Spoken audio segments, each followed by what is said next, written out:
So look, if you want to be regular, you can move out of the way and let someone faster pass and come back. I'm not going to affect your time. It's as simple as that. All right, let's go.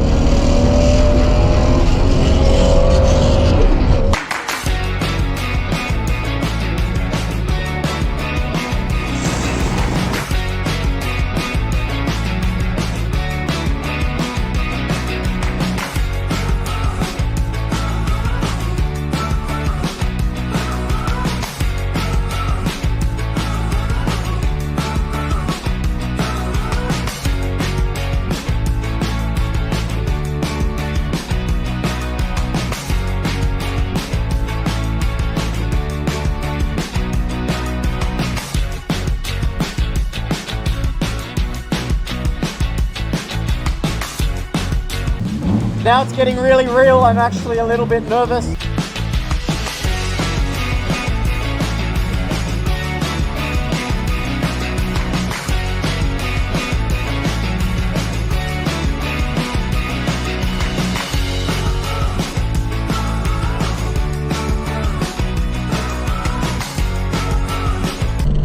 Actually, you know what? I'll let him get a flag if he wants to overtake. Is this camera counting? That one, yeah, red light blinking. This idiot. Yep! You're a sick impress your mate on the bloody warm-up lap.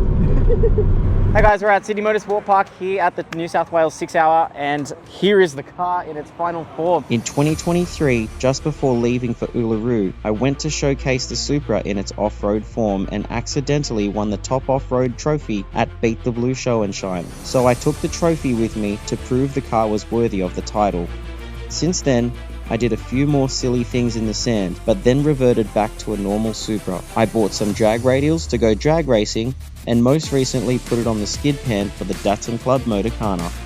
Having stuck to my promise, I've now set up for the circuit just like in my 2015 to 2019 days, but with a lot more colour now thanks to All Aussie Prints for making the Supra look the part. Matt's back has issues. Dan the chiropractor's gonna hate me for doing all of this bending and lifting and twisting and rubbish. Step one, jack up your car. Whoop, crash Jay-Z.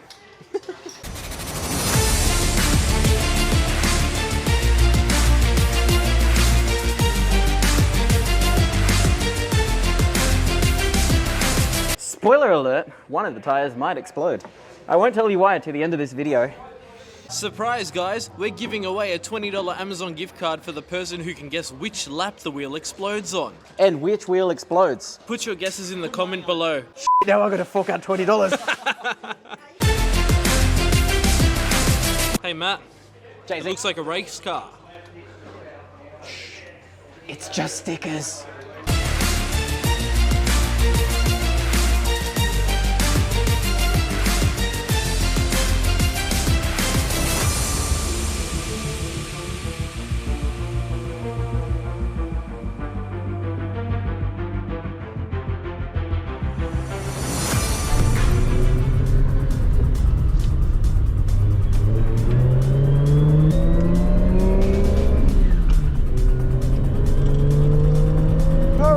Back.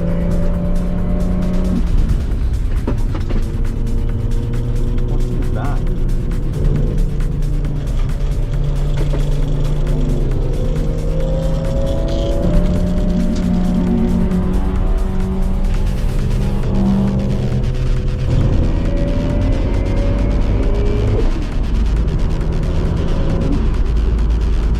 Yeah, I'm on track. What's going on? Oh, well, is it? I think two events happening because it is mine to get in his passage. Yeah, it's not the one to the right. It's to the normal track. Don't go to the track, go to the track.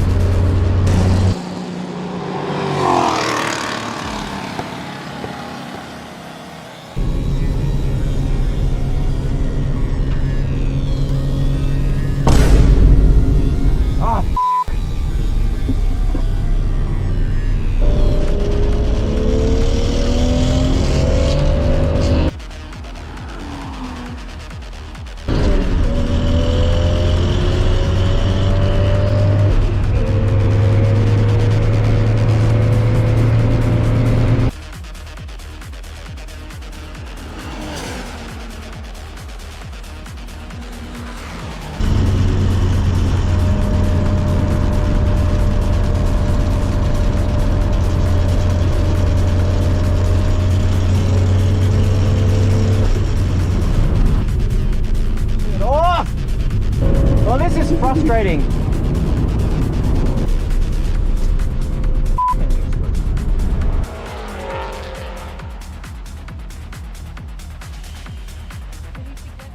I just went out for my first session and the car was doing fine, a little bit too fine because I forgot to turn off the boost controller. So running a little bit more boost than I wanted to, so I was just going a bit too fast. It's not that much power, about 300 kilowatts, where I only want it to be at 250. The problem is I was just trying to press buttons to try and turn the thing off, but I didn't know if I had put it into high boost or not. And I was like, I'm not gonna run 25 PSI on this thing. So you'll see in the footage that I got in there, me swearing at the car, being frustrated, looking down. It was all just very frustrating.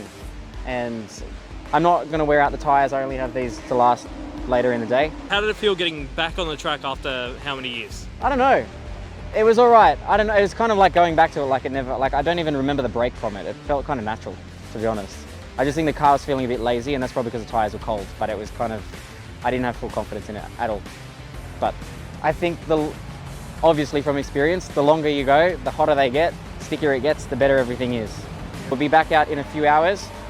Actually, we'll be out next for Mario's passenger session. While I was annoyed with my car, all things considered going fine, others were experiencing some issues a little more concerning.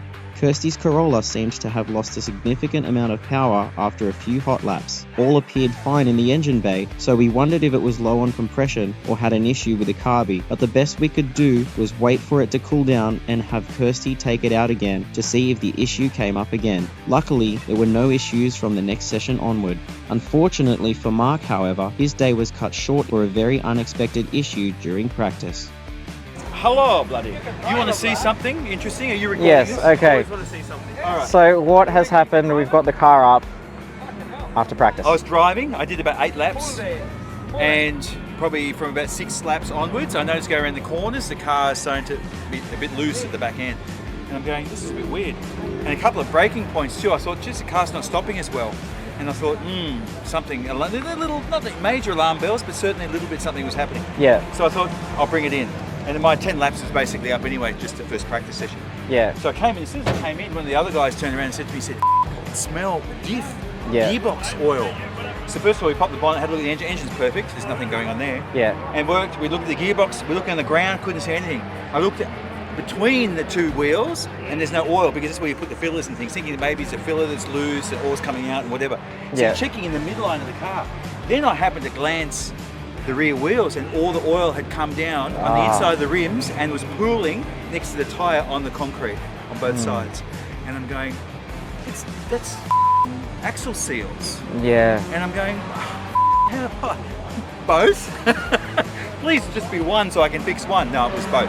So look, based on the amount of work that's required to put it all back together and then still ask the question, are we still going to be okay? Yeah. And I've only got 3 hours to do it.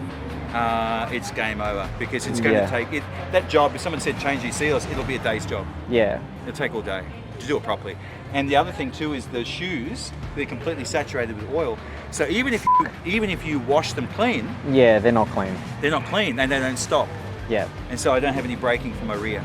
And as I said, I already noticed how the brakes are not Yeah, stopping. yeah. So I could put standard pads on there. I could put standard, see the oil, look at this.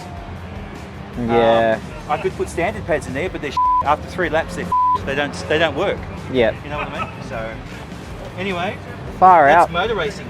It's a shame, but It was flying. It The is. car was going really well out there. I managed a 158, which is not a PB, that's very good though. but I'm happy with that. Yeah. Yeah, 158's good.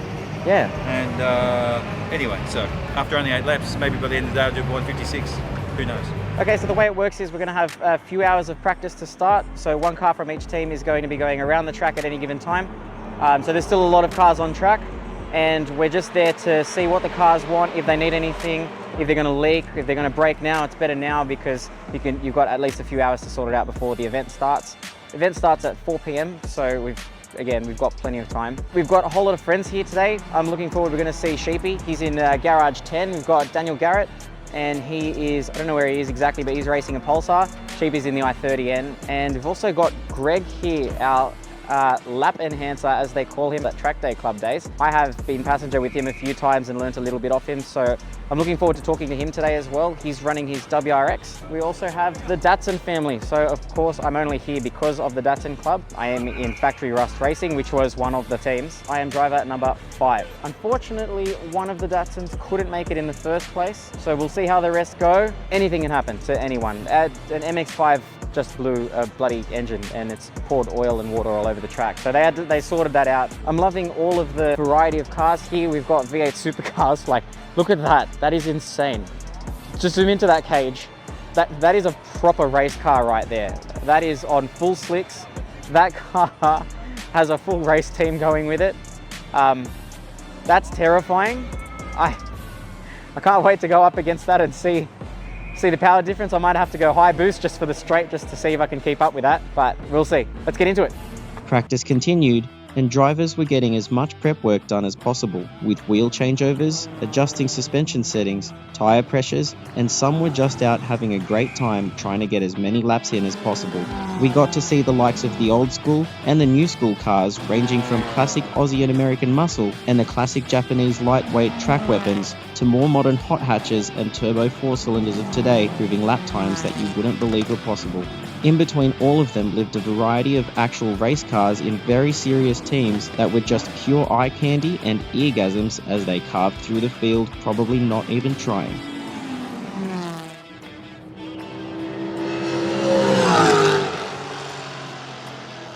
Before we were allowed to take out passengers, we had to do a mandatory driver's briefing for the main event, but also for the passenger session itself. Basically, the passenger session consisted of a non-overtaking warm-up lap, followed by a hot lap, and then a cool-down lap before returning to pits. Some people don't seem to understand the concept of warm-up lap and want to show off in front of their mates. You're about to see what happens when you're too eager on cold tires and brakes. Remember kids, always warm up properly, be patient, because it's more fun when you don't crash your car, and cheaper too. This guy got lucky, but it's not always the case.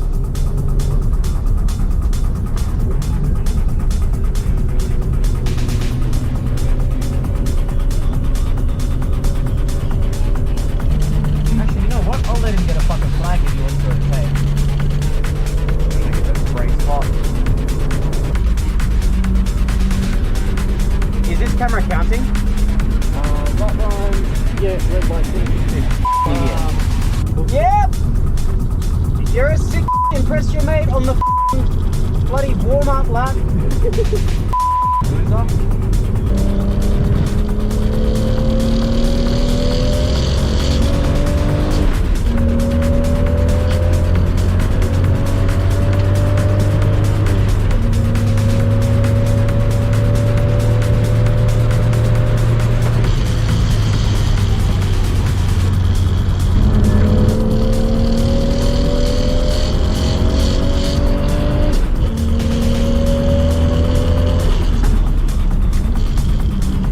Pulsar how to brake.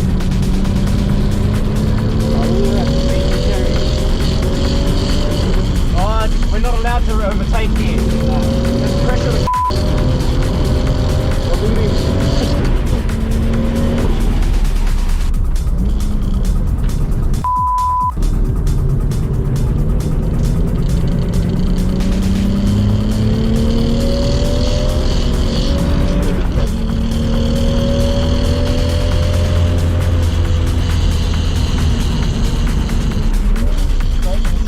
off it, turn, accelerate, get on the edge, pull back in.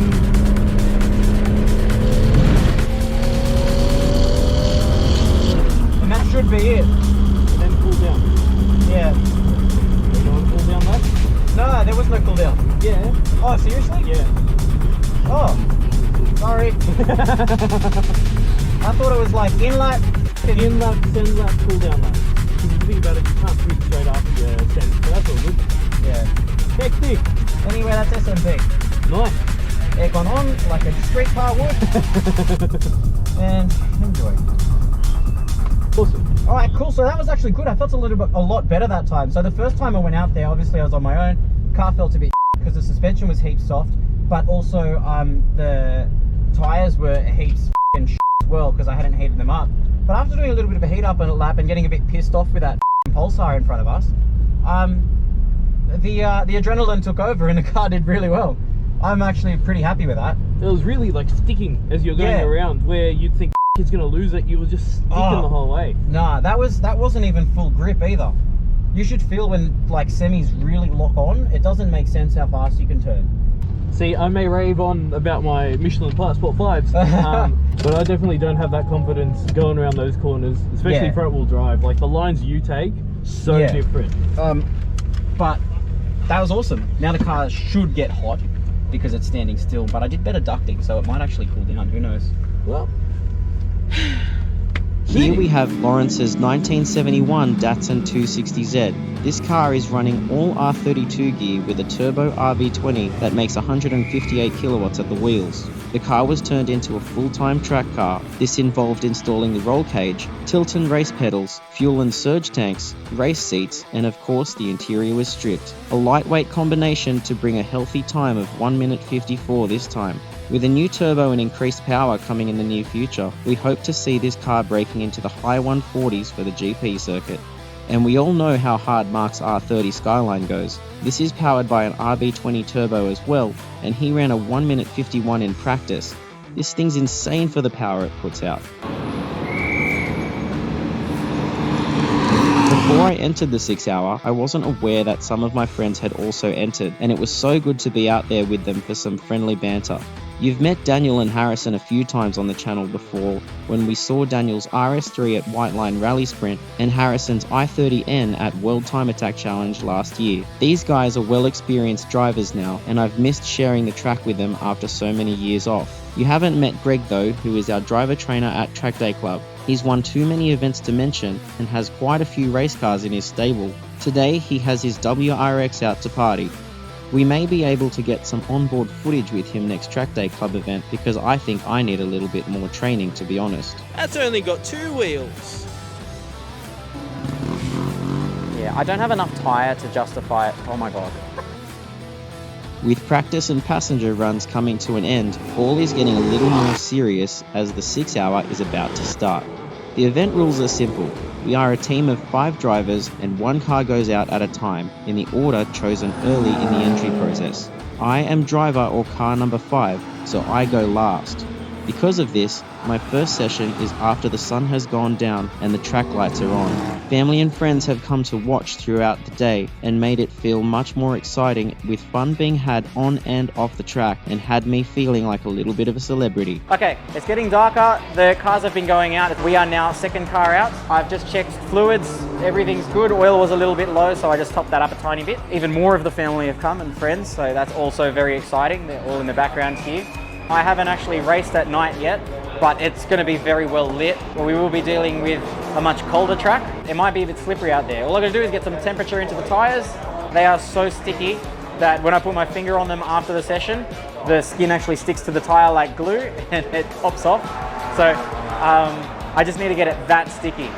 The pit board is going out. They're going to call in the driver that's currently there. The BRZ is about to head out, and then we'll be next. Let's go 6 hour.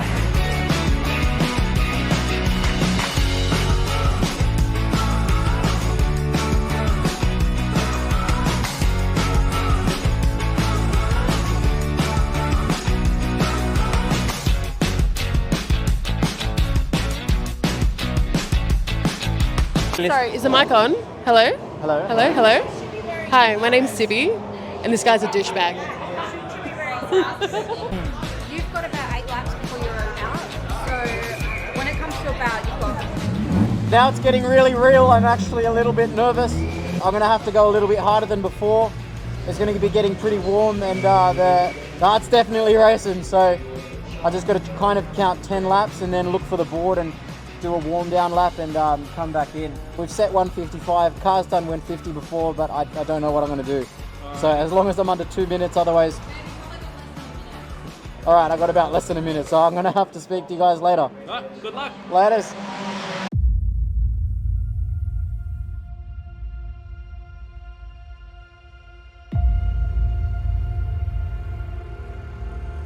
I've been on track 1,000 times, but each time I go out, I can't help but to feel a little nervous and excited at the same time. Is everything I've done going to work? Is the engine going to give way this session? Are people going to get hyper competitive now and put me at risk of an accident? These are the questions I have at the start of this session. But one warm-up lap in, the tyres start to work, the brakes start to bite hard, the adrenaline kicks in, all the fear and concerns are gone, and I realize everyone out there is gonna have to get the out of my way. All right, let's go.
Session 1 was over and the car felt fantastic. Unfortunately for Daniel, his Pulsar had blown an engine and couldn't continue. So I've gone over to Sheepy's to see how he went, and we're basically on par, which is really exciting. I know he's going easy on the car, and I'm just relearning the track and my car. But all in all, it's awesome when you and your mates are doing the same times divided by tenths of a second. 6,000. Alright.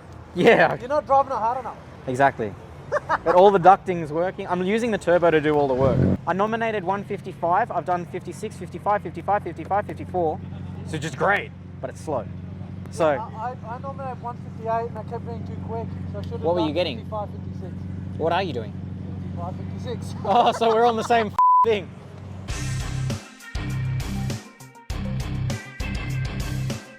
Sheepy though, however, he just told me now he's doing 55s and 56s, so we're actually on the same time. We're on the money. I nominated 55. Yep. I did 56, 55, 55, 55, 55, 54. So we're pretty f***ing on it. I thought I'd be faster, so like I'm happy that I'm consistent. I'm disappointed that I'm slower than I thought I would be overall. But it is what it is. It's the first time back out, and all I can say is that the tyres won't fade, the brakes won't fade, and the coolant's not moving. It's a really happy car at the time. Maybe it's cold. How'd you find the new tyres? The new tyres. How did I find the new tyres? Well, I found them on Marketplace, and I Not purchased how. them. I'm going to zoom into your nose again. How did I find the new tyres? Okay, so my opinion on the Zestino 07S now, because this is the first time I've driven on them, they're great.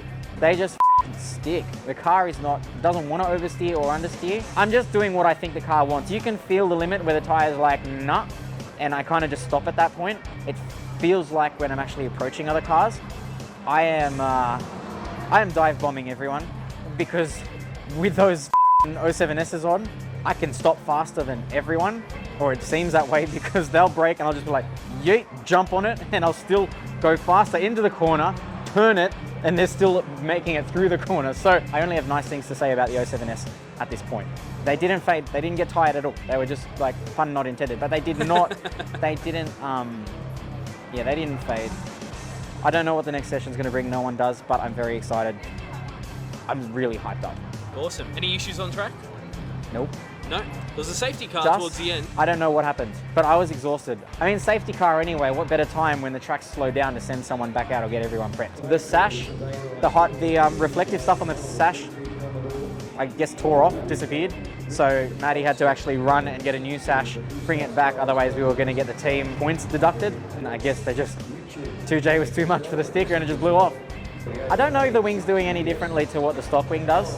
I can't remember what it felt like, but it didn't feel too different to what it's doing. Maybe I need to go faster. I mean, while we're getting the target time, maybe let's not muck around with it.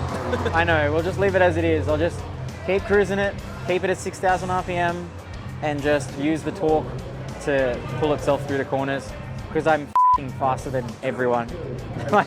I'm sorry, I'm faster than everyone except for the straights. The straights, the big engine mother Commodores, I am losing to them. And that is, I have all respect to them, I'm actually kind of surprised. But this is the slowest setting that I can use. So they're only just edging me out. So I'm kind of like, do I go more boost and then f up my consistency? I'll just leave it as it is. Maybe on another day I'll up the boost a bit and say, f your Commodore. Back in the pits, Mark Christie has finished another session and he is exhausted. It takes more out of you than you realise to be out on track for a longer period of time, but he's still doing alright and his car is running perfectly. I was on Mark's team, so we never had a chance to go out on track together. His fastest lap time was faster than mine, which he achieved in practice, being a 1 minute 51, so I'll have to work harder to catch him next time. He's a very experienced driver and he could steer that thing better than I could steer mine tonight. And chill, what's that smell?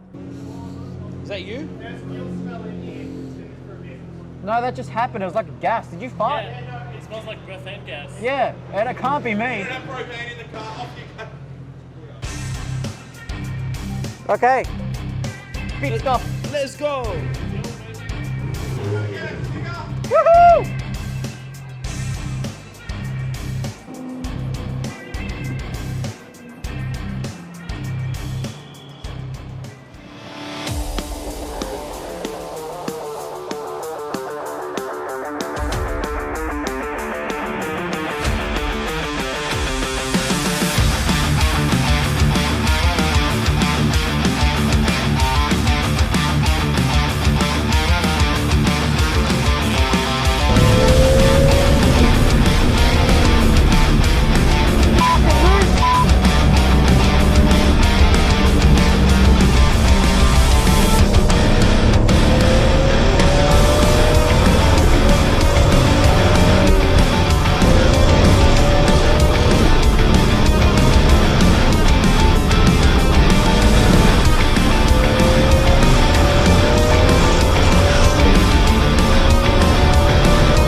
Okay, I'm just going to break the fourth wall here for a second because I posted this video online on Instagram and YouTube Shorts and I got smashed with you should learn to drive. If you're so much faster, why didn't you just overtake? So I had fun responding to this, but this isn't a game. This is actually real life. So when you are the faster driver or faster car and you're approaching someone, you need to be thinking, okay, what is this person doing? Are they aware that you're there? Are they going to let you through? On this event, we weren't allowed to overtake through corners. So what we had to do was rely on the fact that there is a marshal on each corner and they have flags. Now, if you receive a blue flag, someone's approaching you, you need to let them through. Not only did he ignore the flags, but I high beamed him multiple times to the point where I left the high beams on full time. I was on his tail. I nearly hit him once. That lap was 8 seconds slower than my PB, which was my lowest power setting. Yes, his car was V8.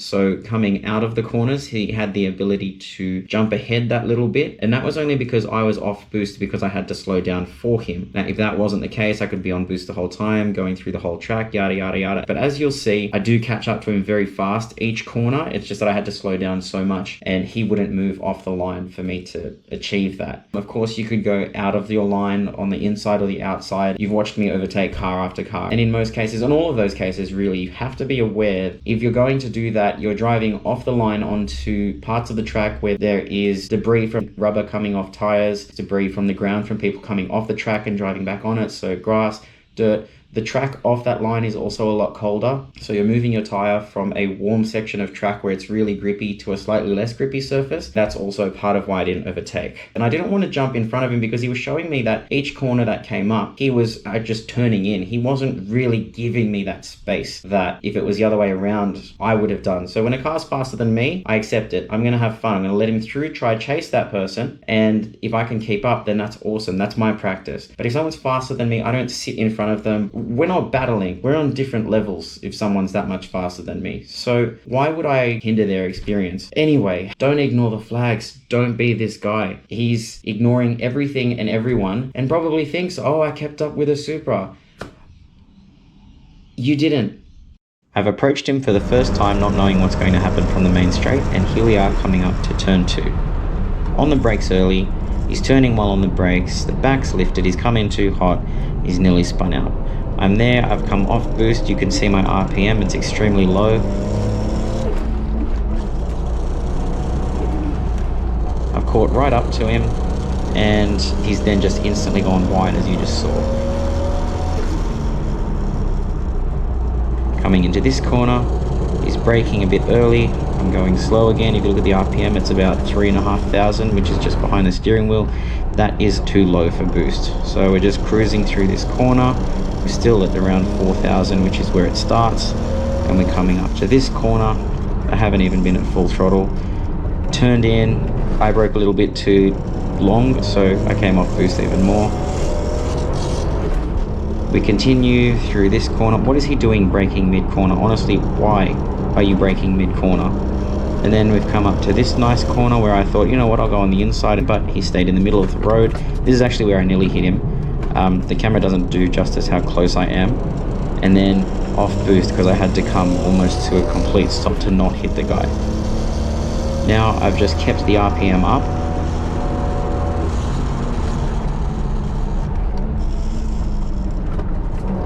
What a quit. What an actual quit. So I've gone full throttle, I think somewhere about here, and I'm like, this guy, I'm gonna just overtake him here, and I'm putting my finger up, I don't care.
So second session was better. It looks like there's not enough time to go back out again, but if I do, awesome. The event finishes at 10 and it's less than an hour away. That session was okay, a little bit more traffic, and one person in particular that I heard, okay, no, we can't put that there. But Sure we can. I'm not going to put that on the internet. I'm going to get cancelled anyway for something I'm putting else. it on the internet. Oh, no, so look, if you want to be regular, you can move out of the way and let someone faster pass and come back. I'm not going to affect your time. It's as simple as that. If you're going to block me the whole way, knowing that I'm on your ass. The guy was nearly spinning out corner after corner because every time he touched the brakes, that stupid ute would lift and be like, woo, woo, woo. And I was going so slow to try and not hit him. I actually came really close one time. I was like, whoa, Matt, even we're being a bit too spicy for this one. So that was really close. I hope that's not our last one, but I think that's it. Oh, well. I'll update you more later because I think now I just have to wait. And if nothing's going on, then we made it. It didn't die. It only went out twice, granted. That was like 40 minutes of racing. That was like less than a normal track day. But hey, the 6 hour in the bag. Although we only got to take out the car for a short practice run, 2 passenger laps, and about 50 minutes of track time in the actual race, the 6 hour involved countless hours of prep work and help from family and friends to happen in the first place. From wheels, tyres, and suspension setup, to maintenance and parts supply to make the car ready to race, to designing and actually making and applying the livery, to the last minute jobs to make the car comply with regulations, and mostly to the Sydney Datsun Club that invited me along to be part of one of their teams, to the team managers that organised all of the behind the scenes paperwork and structured how we would be going out, and to the family and friends that came to support and made being off track as memorable as being on it. Whether it be competitive racing or a casual track day, it isn't all about the driving. It's also about the relationships we make along the way, meeting like-minded people and sharing experiences to help each other improve and enjoy our obsession, cars.